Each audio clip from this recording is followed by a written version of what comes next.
Hi guys. ISRO എന്ന പേര് കേൾക്കുമ്പോൾ തന്നെ ഓരോ ഇന്ത്യൻ്റെ ഉള്ളിലും ഒരു ഗൂസ് ബംസ് ഉണ്ടാവും. കാരണം എന്താണെന്ന് വെച്ചാൽ ലോകത്തുള്ള ഏത് ഏജൻസി ആയിക്കോട്ടെ, പ്രൈവറ്റ് ആയിക്കോട്ടെ, പബ്ലിക് ആയിക്കോട്ടെ, ഈവൻ അമേരിക്ക, സോവിയറ്റ് യൂണിയൻ, ഇവരൊക്കെ നമ്മളെക്കാട്ടിലും മുമ്പ് പല വലിയ അച്ചീവ്മെന്റ്സ് നടത്തിയിട്ടുണ്ടെങ്കിലും നമ്മുടെ ഇസ്രോയ്ക്ക് ഒരു പ്രത്യേകത എന്താണെന്ന് വെച്ചാൽ കിട്ടുന്ന എമൗണ്ട് വളരെ ചെറുതാണ്. ആ ഒരു എമൗണ്ട് വെച്ച് തന്നെ അവര് മറ്റുള്ളവർ ചെലവാക്കിയതിന്റെ പകുതി കാശ് കൊണ്ട് അവരെക്കാട്ടിലും ഹൈറ്റിലോട്ട് എത്തിക്കൊണ്ടിരിക്കുകയാണ് എന്നുള്ളതാണ് ഇസ്രോയുടെ ഏറ്റവും ഹൈലൈറ്റ് ആയ ഒരു കാര്യം. അങ്ങനെയുള്ള ഇസ്രോ ഇപ്പോൾ പ്രധാനമായിട്ടും രണ്ട് കാര്യങ്ങൾ ചെയ്തിരിക്കുന്നു. ഒരു കാര്യം ചെയ്തു കഴിഞ്ഞു, ഇനി ഒരു കാര്യം ചെയ്യാൻ പോകുന്നു. അപ്പോൾ ഈ ഒരു പ്രോജക്റ്റിനെ കുറിച്ചാണ് നമ്മൾ ഇന്നത്തെ ഈ വീഡിയോയിൽ നോക്കാൻ പോകുന്നത്. വീഡിയോ ഇഷ്ടപ്പെടാനെ ലൈക്ക് ചെയ്യാൻ മറക്കരുത്. ഇപ്പൊ വീഡിയോയിൽ എടുക്കാം. അപ്പോൾ പണ്ട് ഇന്ത്യൻസ് എന്ന് പറഞ്ഞു കഴിഞ്ഞാൽ ആഫ്രിക്കക്കാരെ പോലെ തന്നെ നമ്മളെയും പ്രൊജക്ട് ചെയ്ത് ഒരു പാവപ്പെട്ട കൺട്രിയാണ് എന്നൊക്കെ തെളിയിക്കാൻ വേണ്ടി വെസ്റ്റേൺ മീഡിയസും അതുപോലെ തന്നെ വെസ്റ്റേൺ സൈഡിലുള്ള രാജ്യങ്ങളെല്ലാം കുറേയധികം ശ്രമിച്ചുകൊണ്ടു. അതുപോലെ തന്നെ ഇന്ത്യ ചന്ദ്രയാൻ 3 സക്സസ്ഫുൾ ആയി ലോഞ്ച് ചെയ്ത് കഴിഞ്ഞപ്പോഴും നമ്മുടെ ക്ലെനിനെസിനെയും ഒക്കെ പറഞ്ഞുകൊണ്ട് അവർ ട്രോൾ എല്ലാം നടത്തി. പക്ഷെ ഇതെല്ലാം തന്നെ അവരുടെ ഉള്ളിലെ ഉള്ള അസൂയയും അതുപോലെ തന്നെ അവർക്ക് അക്സെപ്റ്റ് ചെയ്യാൻ പറ്റാത്ത ആ ഒരു മെന്റാലിറ്റിയാണ് കാണിക്കുന്നത്. എന്നാൽ റീസെന്റ് ആയിട്ട് ഇസ്രോ കഴിഞ്ഞ 3 ദിവസം മുമ്പായിട്ട് ഇസ്രോ PSLV C-59 എന്ന് പറയുന്ന റോക്കറ്റ് ലോഞ്ച് ചെയ്തു. പക്ഷെ ഈ ഒരു റോക്കറ്റ് ലോഞ്ച് ചെയ്ത് കഴിയുമ്പോൾ അതിൻ്റെ ഉള്ളിലുള്ള സാറ്റലൈറ്റ് എന്ന് പറയുന്നത് പ്രൊബ-3.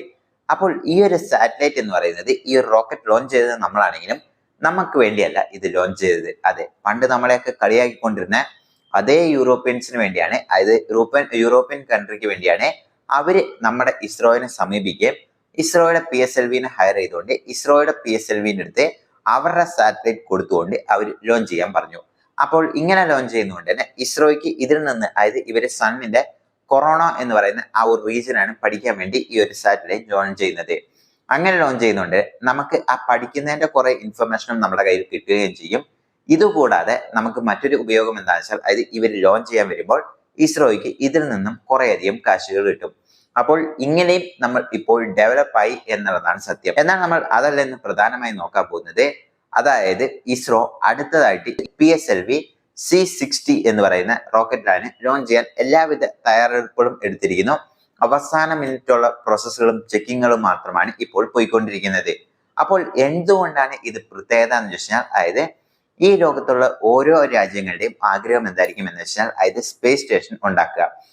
നമുക്ക് തന്നെ ഒരു സ്പേസ് സ്റ്റേഷൻ ആകാശത്ത് പോയി ഉണ്ടാക്കുക. അപ്പോൾ ഈ സ്പേസ് സ്റ്റേഷൻ ഉണ്ടെങ്കിൽ എന്താ ഉപകാരം എന്ന് വെച്ച് കഴിഞ്ഞാൽ ആസ്ട്രോണട്സിനെയോ അങ്ങനെയുള്ള സയന്റിസ്റ്റിനെല്ലാം നമുക്ക് ഡയറക്റ്റ് ആയി ആ സ്പേസ് സ്റ്റേഷനിൽ കൊണ്ടുപോയി നിർത്തുകയും അവിടെ നിന്ന് തന്നെ കുറേ ദിവസങ്ങൾ, ഈവൻ മാസങ്ങൾ വരെ അല്ലെങ്കിൽ വർഷങ്ങൾ വരെ അവിടെ നിന്നുകൊണ്ട് വർക്ക് ചെയ്യാനും അതുപോലെ തന്നെ അവിടെയുള്ള റിസർച്ചുകളെല്ലാം നടത്താൻ പറ്റും. അപ്പോൾ ഈ ഒരു സ്പേസ് സ്റ്റേഷന് വേണ്ടിയാണ് എല്ലാ രാജ്യങ്ങളും ശ്രമിച്ചുകൊണ്ടിരിക്കുന്നത്. അപ്പോൾ ഇതുവരെ നമ്മൾ നോക്കുകയാണെങ്കിൽ അമേരിക്ക, റഷ്യ, ചൈന ഈ 3 രാജ്യങ്ങളും അവർക്ക് സ്വന്തമായ ഒരു സ്പേസ് സ്റ്റേഷൻ ഉണ്ട്. അവരുടെ ആസ്ട്രോണട്സ് അവിടെ വർക്ക് ചെയ്യുന്നുണ്ട്. അങ്ങനെ എല്ലാവിധ കാര്യങ്ങളും അവർക്ക് സ്വന്തമായിട്ടുണ്ട്.